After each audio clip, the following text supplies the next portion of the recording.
কবর ধারে আধার চিড়ে চিনিস না কি রে, ওকে ও মা আমেনার কোল জোড়ে চাঁদ জানিস না কি রে, এলোকে কবর ধারে আধার চিড়ে চিনিস না কি রে।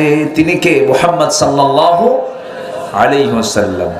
মুতালিব আজকে কেন বেহুশ হেন, বক্ষে খুশির বান, বেদনার সুপ্ত ক্ষতে হাত বুলাতে কারে আগমন, সাহারার হৃদয় ভরা ঝরনা ধারা বইল না কি রে, এলোকে কবর ধারে আধার চিড়ে চিনিস না কি রে, ওকে ও মা আমেনার কোল জোড়ে চাঁদ জানিস না কি রে, জানিস না কি রে, জানিস না কি রে।